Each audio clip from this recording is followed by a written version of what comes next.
Start with that OPEC Plus decision. They said they're going to increase by 400,000 barrels a day. Can they do it? Because I'm not sure they got the last increase implemented, did they? No, I think there are two things to say. One is they really had no choice except to say we're going to do another 400,000 because otherwise they'd have to renegotiate a whole agreement. But David, you've pointed to the basic factor is that they're not actually able to put out 400,000 barrels a day because several of the countries have peaked out and can't get back to the levels of production they had before. So what you really have is a very tight oil market in which the main amount of so-called spare capacity is just in two countries, Saudi Arabia and the United Arab Emirates. Well, I wonder what that says about the price of oil. I guess it's not surprising it's up at 90. Is it going to 100? If so, when, Dan? Well, I've been cautious about getting into the $100 barrel camp.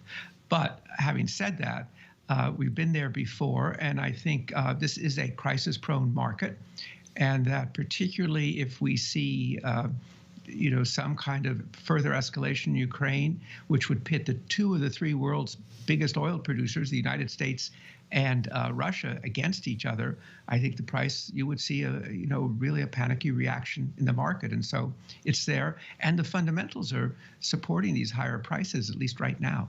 Well, so let me just understand that a little bit. We don't know what's going to happen in Ukraine. Certainly, I don't know. I'm not sure what President Putin is planning. But if, in fact, he took certain actions, whatever they are, that triggered these drastic sanctions being threatened right now, not by just the United States, but NATO as well, could that in and of itself drive the price of oil to $100?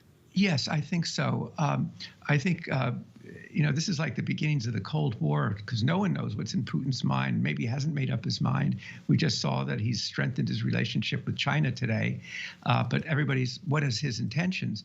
But what the administration is promising, the U.S. administration, is what they used to call in the nuclear age, when the Soviet Union was there, massive retaliation, not with strategic weapons, but with sanctions. And that will affect the payment system. Banks will be very cautious to do anything in terms of supporting finance because they don't want to pay $1 billion fine 9 months from now because they somehow violated U.S. sanctions or EU sanctions. Dan, we have a viewer writing in what I think is a really good question, which is take the other side of the bet. Let's assume the Ukraine situation gets resolved without real conflict coming up. Does that take a lot out of the price of oil? I think it would take some out of the price. There's clearly a security premium, a risk premium there. It's always very hard to quantify it, but there would be a sigh of relief if we weren't on the edge of a military conflict. But I think that doesn't mean oil is going to go way down. I think that the fundamentals are still there, and I would say that even before this crisis, that we're seeing with Ukraine, the market is crisis prone. It's susceptible to other interruptions. Remember, the Houthis in Yemen are sending missiles and drones into Abu Dhabi, which is one of the main oil producers. So you talked about a tight oil market. Can the United States run to the rescue here? Can they ride to the rescue and really save the oil market between shale and some of our LNG facilities? Well, we're going to see. That is one of the great stabilizers in the market right now is, in fact, that U.S. oil production is going up. And we're going to see, I think, a significant increase between now and the end of the year. But it's not overnight that it happens. But it is one of the things I'm really struck by is that kind of Washington has discovered what the rest of the world has known for a long time, that oil and gas production by the United States is a great geopolitical asset. And right now we're talking about oil, but the LNG the U.S. is sending to Europe is absolutely critical. And more LNG is going to Europe now than Russian gas right now. Dan, you really are the man when it comes to understanding the oil market over time. So explain to me, a real layman on this, what is going on with the volatility? It wasn't that long ago. I certainly can remember when it was negative, actually. People were paying to get rid of oil rather than to hold on to it. And now we're talking about possible $100 a barrel. Is this sort of volatility going to continue? What's the cause of it? Well, I think that, it is, we're almost to we're getting closer to the anniversary of that negative price. What it is the strength of demand, that it's come back more strongly than many thought. People thought oil demand had reached its peak in 2019. Well, this year will probably exceed the 2019 level.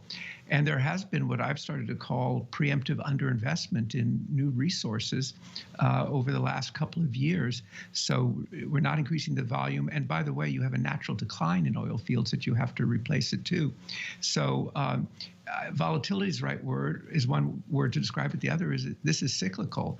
And oil market to some degree is mirroring coming out of the COVID lockdown. Dan, one thing we have not talked about is Iran. I mean, that's still lurking out there. Is that possibly a potential stabilizer as well, if in fact that were unlocked?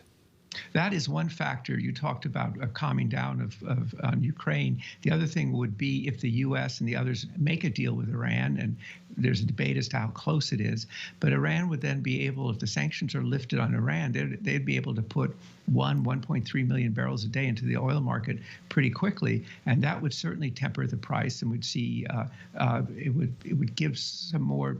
It would take some of the tightness out of the market. So that's that's on the other side there too.